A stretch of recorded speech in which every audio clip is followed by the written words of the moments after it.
She thought the reunion would be a chance to reconnect, to relive old memories with friends she hadn't seen in years.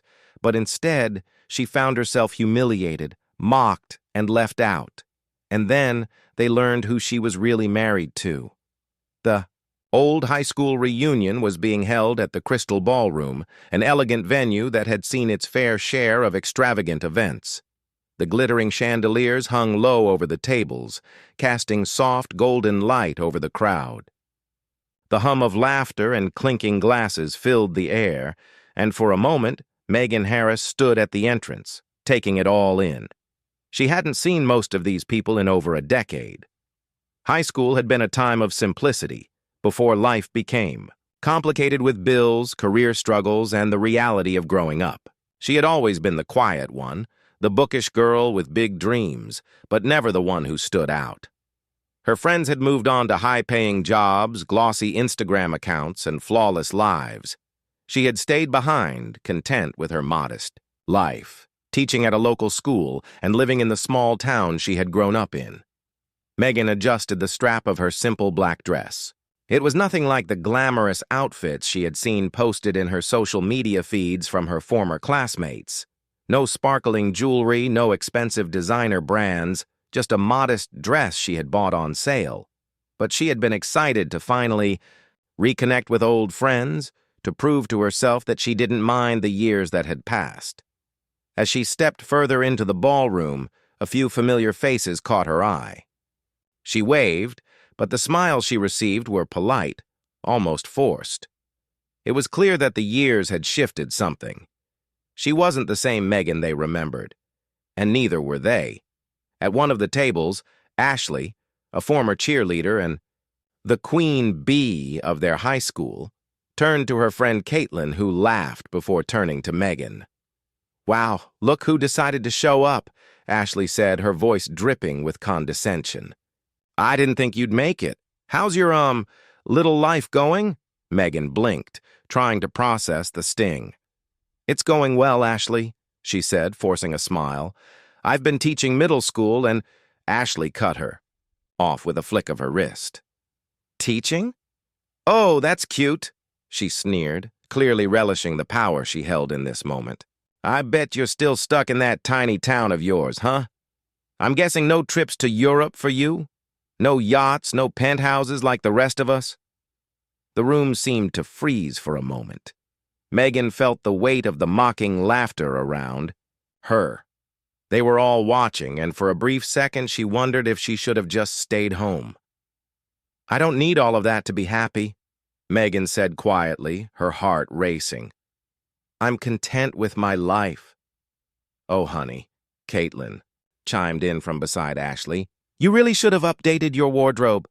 I mean, it's cute that you're sticking with the simple look, but you should have at least made an effort for this night." The laughter grew louder and Megan's face burned. She could feel their eyes on her, sizing her up, comparing her to the version of herself they had imagined would exist. They weren't just mocking her appearance. They were mocking everything about her life. Just as Megan felt the tears threatening to rise, the doors of the ballroom swung open and a tall man in a perfectly tailored suit stepped inside. There was something about him, something different from the rest of the crowd. His presence seemed to command attention without him even trying. The air shifted as he made his way through the room. Megan's heart skipped when she recognized him. Daniel Harris, her husband, the man who had never fit into this world. He was a billionaire, a tech mogul with a name that carried weight in every business circle. Megan had never cared about the wealth, the power, the fame. She had married him because he had seen her. He had loved her for exactly who she was, the quiet girl who loved teaching and lived a simple life. But tonight, that life felt distant, like a dream she wasn't sure she belonged in anymore. As he walked across the room, heads turned. Megan felt the stares from the crowd. Whispers began. Some of them recognized him instantly. Others wondered who this striking man was, but one thing was clear. Everyone was watching. When Daniel reached Megan, he didn't hesitate. He wrapped his arm around her waist, pulling her close. "Megan," he said softly, a warm smile on his face. "I thought I'd find you here." Ashley and Caitlin's faces paled as they turned to see the man standing beside Megan. Their expressions shifted from condescension to stunned silence. They had no idea who this man was, until he spoke. "I'm Daniel Harris," he said, his voice clear and calm. "I'm sure you've heard of me." Ashley's jaw dropped, and Caitlin's eyes widened in disbelief. The laughter around the room slowed as people began to recognize the name. This was the Daniel Harris, the tech mogul, the billionaire, the man they had all been so eager to impress with their designer clothes and high-powered careers. But now he was standing beside Megan, his wife, in a simple black dress, looking every bit the equal of these people who had once dismissed her. Sophie looked at him, then back at the crowd. "This is my wife," Daniel continued, his voice unwavering. "The woman you just mocked." The room went still. The atmosphere had shifted completely. Ashley and Caitlin, the women who had ridiculed Megan just moments before, now stood frozen, unable to speak. The room was silent, the once vibrant chatter replaced by the soft hum of disbelief. Megan stood at the edge of the crowd, still processing what had just happened. Daniel Harris, her husband, had just walked in and casually announced his identity to the very people who had mocked her. And the way the room had reacted, shifting from disbelief to awe, was nothing short of astonishing. For the first time that night, Megan felt like she was finally seen. But there was still a knot in her stomach. This wasn't just about her, it was about the weight of the world's expectations. How had Daniel, the billionaire tech mogul, ended up with someone like her? She could feel the eyes of the room on them. Eyes that had once been filled with judgment now turned to admiration, even fear. The once derisive voices of Ashley and Caitlin had fallen into stunned silence. They didn't know how to process this shift. Megan turned to Daniel, his arm still around her, the reality of the moment settling in. "You didn't have to," she started, but her voice trailed off as she realized there was no point in finishing the sentence. Daniel had already taken control of the situation, and it was clear now that he wasn't going to let anyone treat her with the same disrespect. "Again, I had to," Daniel replied, his voice calm but unwavering. His eyes, sharp and focused, scanned the room. He was used to being in control, but this time, his focus was entirely on Megan. "I'll never let anyone treat you like that, Megan. Not in my presence, not in anyone's presence. You are not invisible." Megan blinked back tears. She wasn't sure whether it was from the overwhelming relief of feeling seen or the anger bubbling up inside her, anger at being judged by her clothes, her humble background, the assumptions that had been made about her before anyone knew the truth. But it was clear. The wealthy elite in the room weren't just stunned by Daniel's presence, they were also embarrassed. And some of them were beginning to regret the cruel remarks they'd made earlier. A tall, sharply dressed man in his late 40s, who had been watching from across the room, approached them. His face was pale, his lips tight, but there was an unmistakable sense of guilt in his eyes. "Mr. Harris," he said, his voice stilted, "I didn't realize who your wife was. Daniel held up his hand, stopping him. "You've made your feelings clear." His gaze was cold. "But I don't believe anyone here needs an introduction to my wife," the man stammered, clearly realizing his blunder. The entire room seemed to hold its breath as Daniel turned his attention to everyone present. "You all may have seen Megan as the quiet woman in the corner," Daniel continued, his voice now booming through the room. "But I've known her as much more. She is the heart of everything we do, not just in our home, but in our lives. And for any of you who think wealth is what defines worth, let me remind you that integrity, kindness, and dignity are priceless. The way you treated her tonight, mocking her appearance, assuming you know her, reveals the true value of your character." The room was silent again. except for the soft clinking of glasses. The weight of Daniel's words hung in the air, and a few of the guests shifted uncomfortably. The tension was palpable. Daniel wasn't finished. He glanced at Ashley and Caitlin, who were still frozen, their faces red with embarrassment. To anyone who thinks wealth is the measure of a person's worth, I'd like to remind you that not everything that shines is gold. His voice softened for a moment, then grew cold again. You have no idea who people really are until you stop judging them by their clothes, their shoes, or their bank accounts. You think you can reduce someone's value based on what they wear? That's the true tragedy here. Megan stood beside him, her mind racing. She was proud of him, proud that he had stood up for her, but part of her still felt vulnerable. She had always been the one to stay out of the spotlight, to remain in the background. But this night, in front of everyone, she was being thrust into a world she didn't quite understand. For a moment, Daniel turned to her, his gaze softening. "You okay?" he asked quietly. She nodded, but there was a slight hesitation. She wasn't sure if she felt liberated or exposed. "I'm not used to all of this," she admitted. "The attention, the judgments." Daniel squeezed her hand, his voice steady. "You don't have to be, and you don't need to prove anything to anyone. I'll never let anyone treat you like that again. You belong here, in this world, just as much as anyone else." Sophie looked at him, the weight of his words sinking in. Maybe she did belong. Maybe she hadn't been invisible all this time. Maybe it was just the world around her that had overlooked her. After the awkward tension of the confrontation, the room slowly began to settle. The conversation resumed, but the atmosphere had changed. The guests who had once mocked Megan were now whispering behind their glasses, their murmurs filled with uncertainty. They had all witnessed something they hadn't expected. Sophie turned to Daniel, her mind still swirling. "I never expected this. I didn't want any of this attention," she said, her voice tinged with disbelief. Daniel smiled, but his eyes were serious. "You don't need to want it, Megan. You deserve it. You deserve to be seen for who you are, not what you wear or where you come from. And if that means showing these people who you really are, so be it." Sophie looked around, the room, her heart pounding. But what about the others? The guests, the ones who judged me so easily?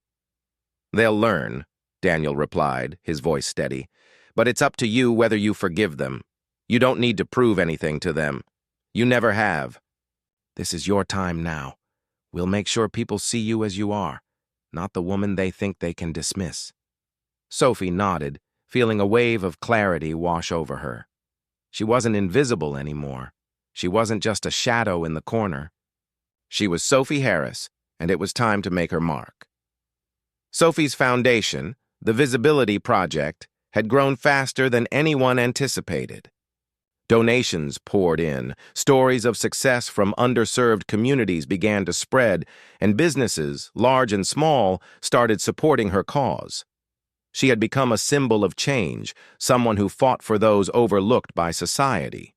But with all the praise came the inevitable pushback. Vanessa Laurie, the socialite who had once mocked Sophie, wasn't going to take Sophie's rise to power lying down. She had deep connections in high society and vast influence in the media, and she was about to use it all. One morning, as Sophie scrolled through her phone, she saw a headline that made her stomach turn.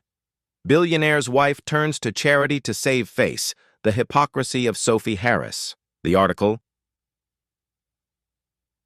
third, written by a prominent journalist who had long been a supporter of the elite, questioned Sophie's motives and painted her as a woman simply looking to redeem her reputation after the infamous La Solstice Gala incident.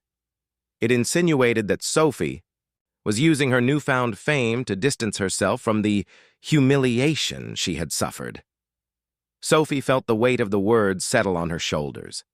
She had expected resistance, but this felt different. This wasn't just about her anymore. It was an attack on everything she had worked for, on everything she had stood for. She sat in the living room of their penthouse, staring at her phone, her mind racing. Daniel had seen the article too. He walked into the room, his eyes full of concern. "Sophie," he said gently, sitting beside her. "You saw it?" She nodded. "I did. I knew it was coming. I just didn't expect it to come from people who should know better." Daniel's voice was firm. "This is exactly what I warned you about. They're trying to discredit you, Sophie. They want to take you down before you can make a real impact." Sophie stood up, her frustration building. "But why? Why is it so hard for people to accept that I'm doing this for the right reasons? Why does it have to be about me using my husband's name?" She paused, her hands clenched into fists. "I'm not pretending to be someone I'm not. I've never cared about status or wealth. All I want is to help people." Daniel stood too, walking over to her, placing a hand on her shoulder. I know, and I'm proud of you. But you have to prepare for what's coming next. They're not going to let you just have your say without a fight." Sophie turned to face him, her eyes burning with determination. "I didn't come this far to back down now. I've spent my life staying in the background, but not anymore. I'm going to fight this. I'm going to prove that this, what I'm doing, is worth it. It's worth more than the lies and the headlines." In the days that followed, the media war escalated. Vanessa Laurie, behind the scenes, used her connections to paint Sophie as an opportunist, a woman who had used her husband's name to gain favor. Sophie's team worked tirelessly to counter the narrative, but the damage had been done. The New York Times, the Wall Street Journal, and even smaller outlets began to question her intentions. Sophie knew she had to do something drastic. She couldn't let the media twist her story into something it wasn't. It was time to take control of the narrative. One evening, after hours of strategizing with her team, Sophie made a bold decision. She would host a live broadcast, opening up her personal story to the world. This wasn't just a chance to address the critics, it was an opportunity to speak directly to the people who had supported her, to give them an honest look into her, motivations, and the truth behind her work. The broadcast would air live from a small studio. Sophie had invited several prominent community leaders, business owners, and people who had benefited from the Visibility Project to join her. She knew this was her chance to show the world who she truly was, not just the woman who had been humiliated at a gala, but the woman who had chosen to do something bigger than herself. As the live broadcast began, Sophie sat in front of the cameras, her face calm but resolute. Her heart raced, but she held her ground. She could already feel the weight of the eyes on her. The room was packed with supporters, but she knew that it was the viewers watching from home who needed to hear her truth. "Hello," Sophie began, her voice steady. "I'm Sophie Harris. You may know me as the woman who was publicly humiliated at a gala. You may have seen the headlines, the stories about me being an opportunist, using my husband's wealth and influence to climb the social ladder. And while I won't deny that my husband's success has given me opportunities, that is not why I'm here today." She paused, allowing her words to sink in. "I'm here because I believe in something. I believe that kindness, dignity, and respect should be available to everyone, no matter their background, their job, or the clothes they wear. I believe that we can do better, that we can change the way we treat each other, and that starts with giving everyone a seat at the table." The camera zoomed in as Sophie continued, her words hitting harder with every syllable. "I'm not here to redeem myself, and I'm not here to prove anything to anyone. I'm here because I want to help. I want to give people the chance to be seen, to be heard, and to know that their worth is not defined by their wealth or their status." She glanced at the camera, locking eyes with her audience. "This is bigger than me. This is about everyone who has been dismissed, ignored, or overlooked. This is about all of us." The reaction was immediate. The live broadcast had been watched by millions, and Sophie's message had resonated with people across the country. But the backlash was just as intense. Critics, especially those connected to Vanessa, came out in full force, calling Sophie's broadcast a publicity stunt and accusing her of manipulating public opinion. The elites who had once turned their backs on her now doubled down on their disapproval. But Sophie wasn't backing down. She knew she had to keep going. Sophie had done it. She had taken control of her own narrative, using her platform to speak directly to the world. But despite the overwhelming support from the public, the backlash from the elite continued to grow. In the wake of her live broadcast, the attacks on Sophie's character became more aggressive. Vanessa Laurie, feeling threatened by Sophie's rise, launched a smear campaign. Articles began to appear, questioning the authenticity of the Visibility Project. They accused Sophie of being a gold digger using her husband's wealth to mask her true intentions. These attacks were cruel, personal, and aimed to tarnish everything she had worked for. Sophie had been prepared for this. She had known the media would fight back. But what she didn't anticipate was how far the people behind her detractors would go to protect their wealth and power. One afternoon, Sophie was sitting in her office, reviewing the latest updates for the Visibility Project, when her assistant rushed in with a grim look on her face. "Mrs. Harris, you need to see this," she said, holding out her phone. On the screen was a news clip. The headline read, "Sophie Harris, the real story behind her sudden rise, a billionaire's wife or a shameless opportunist." The segment featured interviews with former classmates and colleagues, each accusing Sophie of using her position to climb the social ladder. "She's always been quiet," one of her former colleagues said. "But the moment she married that billionaire, suddenly she had a voice." Sophie felt a pang of frustration in her chest, but she refused to let it show. Instead, she stood up, her eyes narrowing in determination. "This is just the beginning." Her assistant hesitated. "What should we do?" Sophie exhaled slowly, her mind racing. She knew that fighting fire with fire wasn't the answer. She had to prove her worth, not just through words, but through actions. She had to show the world that she was doing this for the right reasons. "We'll double down on our mission," she said firmly. "We'll keep pushing forward. We won't let them control the story." But she knew it wouldn't be easy. The media would continue to attack her, and the elites would continue to undermine her every step. But Sophie wasn't backing down. Not now, not ever. Despite the obstacles, Sophie's work continued. The Visibility Project gained momentum, and Sophie's voice grew louder. She had successfully raised millions for underprivileged communities and created scholarships for those overlooked by society. But the more success she achieved, the harder Vanessa Laurie and her allies pushed back. They began targeting Sophie's donors, pressuring businesses and influential figures to withdraw their support. They even resorted to blackmail, spreading false rumors about Sophie's personal life and her husband's business dealings.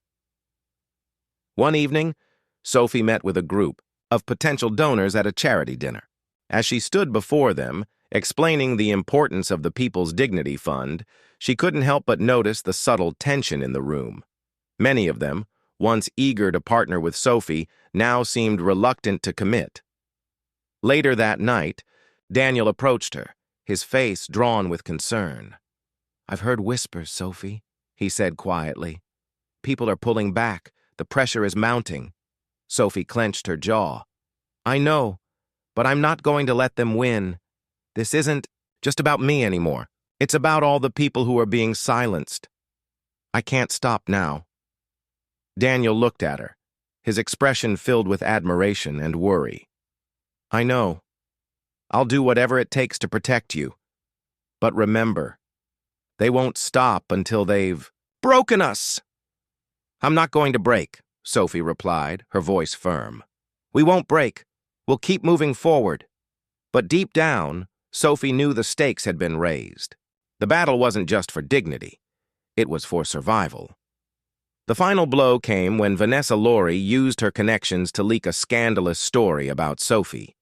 A media outlet published an article claiming that Sophie had been secretly using the Visibility Project as a front to funnel money into her own pockets. The claims were completely false, but they spread like wildfire.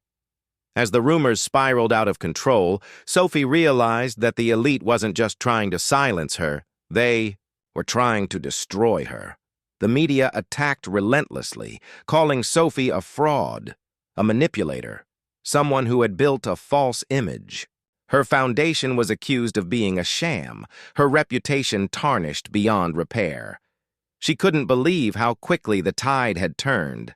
Sophie was devastated. She had worked so hard for this. She had fought so hard to make a difference. And, yet, now it seemed like all of her efforts were crumbling before her eyes. But in that moment, she remembered something. Something that Daniel had told her when they first started. The only way to beat them is to be them. We don't need their approval. We need their respect. Sophie sat up straighter, a new resolve forming inside her. She wasn't going to give up. She wasn't going to let them win. She had been knocked down, but she wasn't out. Sophie launched a counterattack, using her platform to expose the lies and corruption that had been used to bring her down. She began releasing a series of videos, not just defending herself, but shedding light on the systemic issues that had made this kind of treatment possible in the first place. The final video was the most powerful. In it, Sophie addressed not only the public, but also those who had tried to tear her down. "I may not have the money, the status, or the fame," she said, her voice calm but firm. "But I have something more valuable, the truth. And the truth is that we are all worth more than the label society places on us. We deserve to be seen, to be heard, and to be respected, no matter who we are." The video went viral, and the response was overwhelming. Sophie's supporters rallied in droves, and the tide began to turn. People began questioning the attacks on her character, questioning the corruption of those who had tried to destroy her. Vanessa Laurie's empire began to crumble, her reputation shattered by her own actions. Sophie's message had struck a chord with the public. People weren't just standing up for her, they were standing up for themselves. The battle had been fierce. Sophie had fought for what she believed in, and despite the obstacles, her People's Dignity Fund had grown into a powerful movement.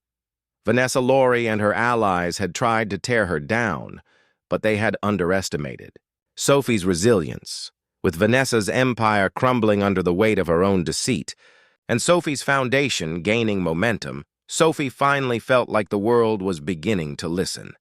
But even as she stood victorious, the fight was far from over. The power players she had challenged were not going to back down without one final strike.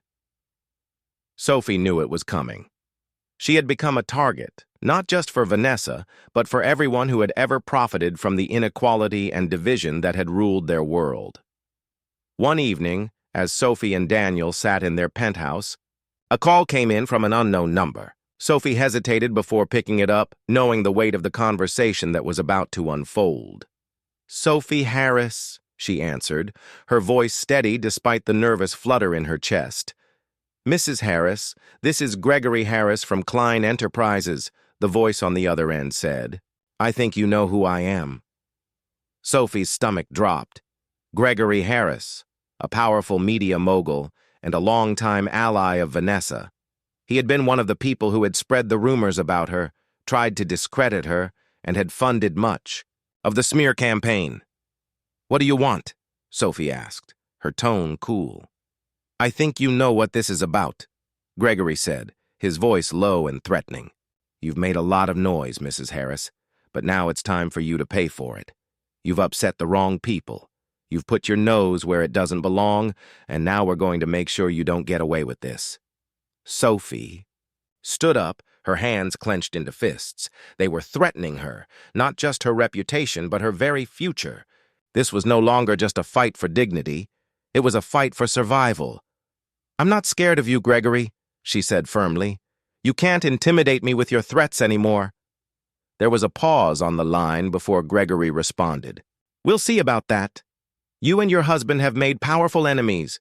You may have won some small victories, but this is far from over." The line went dead. Sophie hung up the phone, her heart racing. She turned to Daniel, who had been listening quietly beside her. The look on his face was one of concern, but also determination. They both knew that the stakes had just been raised. "They're not going to stop," Sophie said quietly. "Gregory's not just going to roll over, he's going to retaliate. And with Vanessa on his side, we're looking at a real fight." Daniel stood up, his eyes hardening with resolve. "Then we fight back. But this time, we do it on our terms." Sophie's heart skipped. She had seen this side of Daniel before, when he was ready to take on the world. He wasn't going to let them intimidate him, and he wasn't going to let them intimidate her. The next few days were a blur of activity. Sophie and Daniel gathered their allies, meeting with influential figures who had supported the Visibility Project. They knew that if they were going to fight back, they needed to expose the corruption in the system. They needed to make their case stronger than ever before. They decided to take their fight to the public in a way no one had expected. Sophie was going to do a documentary-style interview, opening up about the entire battle, about the elite, about the corruption, about the smear campaigns, and about the truth of what she had been trying to achieve all along. The world had seen the headlines, but they had never seen the real story behind the movement. Sophie had learned from her past. She had seen the way the media twisted her words, the way they attacked her for doing the right thing. But now, she wasn't going to let them control the narrative anymore. She would tell her story, and this time, the world would listen. The documentary was released a week later, and the reaction was immediate. People were riveted by Sophie's honesty, by her passion, and by the undeniable truth in her words. She told the story of how she had been humiliated at the gala, but also about her journey to build something meaningful, something bigger than herself. The documentary was a game changer. The backlash against Sophie's critics started almost instantly. The media turned on Gregory Harris and his corrupt allies. The public, inspired by Sophie's bravery and honesty, rallied behind her even more. The People's Dignity Fund grew exponentially as donations flooded in from supporters who wanted to see a world where respect and dignity were the standard, not the exception. Vanessa Laurie's empire crumbled even further as her ties to Gregory, and the corrupt elite became public. Major companies severed ties with her, and the once popular socialite was left scrambling for any form of redemption. In the end, Sophie's battle wasn't just about revenge, it was about justice. It was about showing the world that no one should be judged based on their appearance or their wealth, but on the content of their character. As Sophie stood on the stage at the People's Dignity Fund Gala, surrounded by the people who had supported her from the beginning, she took a deep breath. The room was filled with teachers, activists, and workers who had been invisible for so long. They were all here because of her. "We did it," she said into the microphone, her voice shaking slightly with emotion. "We've shown the world that kindness, dignity, and respect are more valuable than wealth, power, or status." The crowd erupted in applause, but Sophie wasn't finished. "Tonight, we celebrate not just what we've accomplished," she continued, "but the change we've sparked. This is just the beginning, and no one can take that away from us." The lights of the gala shimmered, reflecting the hope that had been built. Sophie Harris had fought back, and in the end she had won, not just for herself, but for everyone who had ever been told they didn't belong.